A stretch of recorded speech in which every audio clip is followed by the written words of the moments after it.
արտաքին քաղաքական պրոցեսների հետ եւ նաեւ մեր տարածաշրջանի հետ եւ տարածաշրջանային վերջին իրողությունները, երբ այս պահին գոնե Իրանի առավելությունն են մատնանշում փորձագիտական շրջանակները, ինչ սպասել Հայաստանի Հանրապետության համար եւ թրիփի հեռանկարը ինչպիսին է լինելու, եթե ամերիկյան ազդեցությունը այստեղ փաստացի չեզոքացվի։ Հարցադրումները հասկացա, շնորհակալ եմ, բարդ հարցեր են, փորձենք թեզերով ավելի շատ պատասխանել։ Առաջինը կարծում եմ մենք այո, որպես պետություն պետք է շահագրգիռ լինենք, որ պատերազմը Իրանում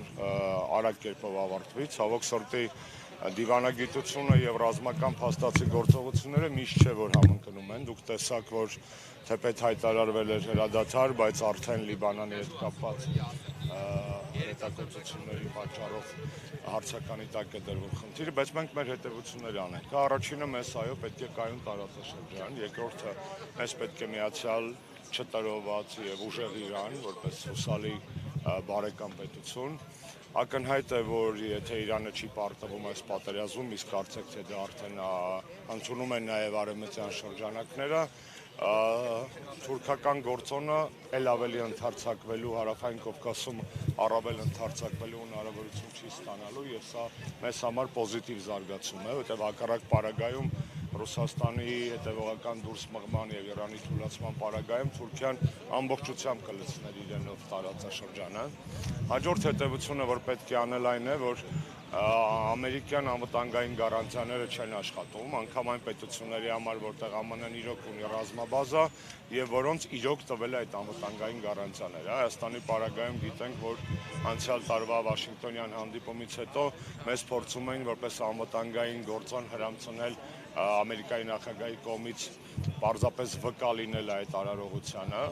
իսկ մենք տեսնում ենք, որ Պարսից ծոցի երկրներ կան, որոնք ուղղակի ամերիկյան պրոտեկտորատի պաշտպանության տակ են, բայց դա իրենց չի պաշտպանել, չի փրկել տարածաշրջանային պատերազմական գործողությունների մեջ ներգրավելու հնարավորությունից, այսինքն սա եւս մի անուղղակի, բայց շատ կարեւոր փաստարկ է բացահայտելու համար, որքան փուչիկ է Նիկոլ Փաշինյանի կողմից հրամցվող այսպես կոչված խաղաղության մոդելը, որը իրականում խաբեության մոդել է։ Եվ այս ամենով հանդերձ վերջին դասը երևի թե որ այս պահին պետք է խաղալ հետևյալն է, եւս մեկ անգամ համոզվենք, որ փոքր պետությունները իրավունք չունեն դառնալու մեծ պետությունների գեոպոլիտիկ խաղերի ձեռքերում խամաճիկ, հակառակ պարագայում առաջինը հենց իրենք են տուժելու։ Սա էլ որպես էլի ուժեղ փաստարկ Նիկոլ Փաշինյանի կողմից հրամցվող խաղաղության մոդելը ջախջախելու համար։ Սա այս պայդրությամբ մի քանի այսպես առաջին դասերը, որ կարող են խաղալ իրանական պատերազմի ներկայիս վիճակից։ Նայեք, դասերը խաղել,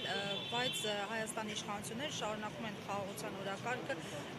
այսպես կոչված խաղաղության օրակարգը համարել իրենց մոնոպոլիան եւ խաղարկել նախընտրական փուլում, ավելին սրան զուգահեռ նաեւ արևմտյան երկրների աջակցությունն են ցուցադրում, սպասվում է եվրոպական գագաթնաժողով մայիս ամսի սկզբին, Իսակովի պողոտաններ են հատուկ դրա համար նորոգում, հատկացումներ են արվել, մեծ շուկով պատրաստվում են։ Ինչ է տալու այս գագաթնաժողովը Հայաստանի Հանրապետության եւ իշխանություններին։ Այս առիթով շատ մանրամասն խոսել ենք, նաեւ մեր համագումարին նախագահ Սերժ Սարգսյանի ելույթում ընդդիմությանն արված առաջարկությունների փաթեթում կար նաև հանրապետականի առաջարկը համաձայնել, որպեսզի մենք համակարգենք միացյալ ընդդիմության, նորից կրկնեմ, միացյալ ընդդիմության ջանքերը այդ քաղաքական համաժողովը ոչ թե նիկոլական խնջույքի էր Հայաստանի դառը իրականության վերաբերյալ ճշմարտություն հասցնելու։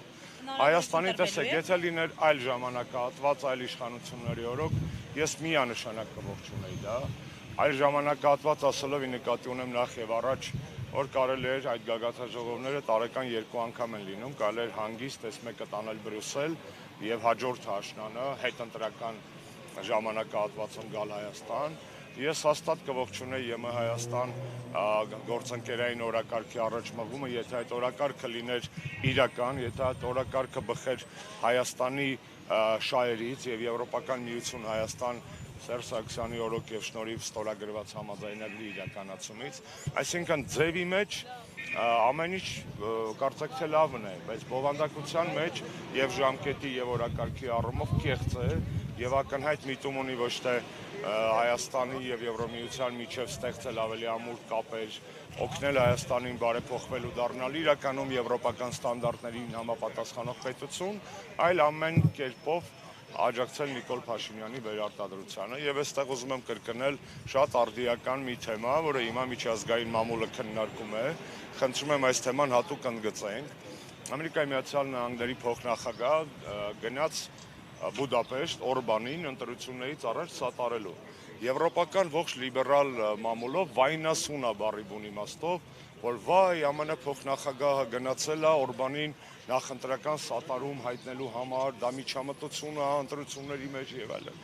Զավեշտը եւ ցինիզմը այդ եվրոպական շրջանակների այն է, որ երբ որ Վենսը եկել էր Հայաստան եւ նույն բանը անում էր Նիկոլի կողքին, ավելի բաց տեքստերով օգնելով Նիկոլ Փաշինյանին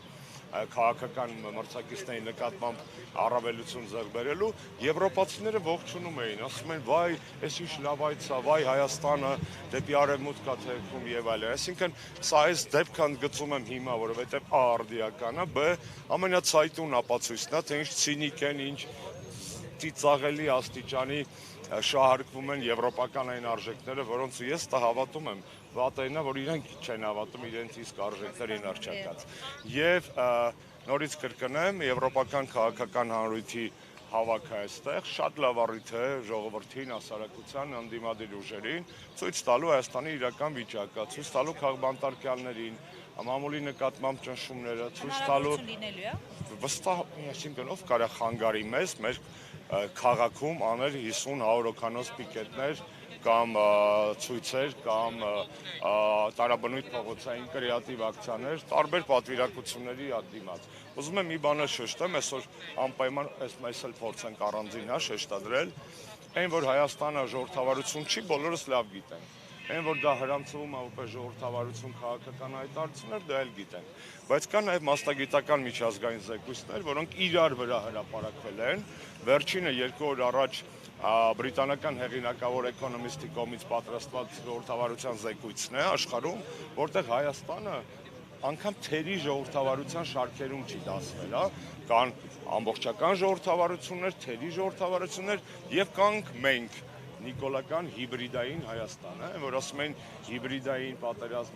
պատերազմ, այդ հիբրիդայինը գլխներին եկավ, որ երրորդ անգամ դիագնոզվել է, որ Նիկոլի ռեժիմը ժողովրդավարական չի,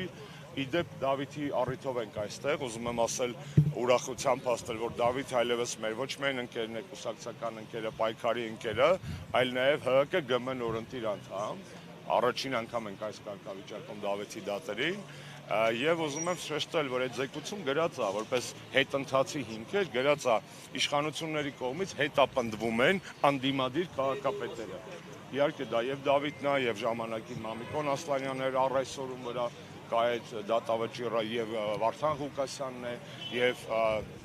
Արաքյալի սպանված քաղաքապետը, այսինքն մենք բոլորը տեսնում ենք, որ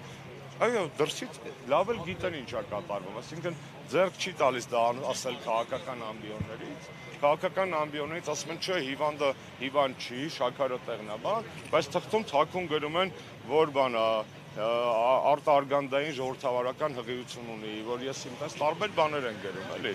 եւ այլն։ Մեր եթե տենց այդ լեքսիկոնով շարունակենք, Հայաստանի հիվանդության պատմությունը առանձին պապկա է, առանձին ֆայլ է, այն ինչ որ ասում են Հայաստանի ռեժիմի մասին դա կենաց է, իսկ պապկեն առանձին կա, եւ վստահ եմ այդ պապկեն մի օր աշխատելու է հենց Նիկոլի դեմ։ Ձեզ չկտրեմ։ Շնորհակալություն։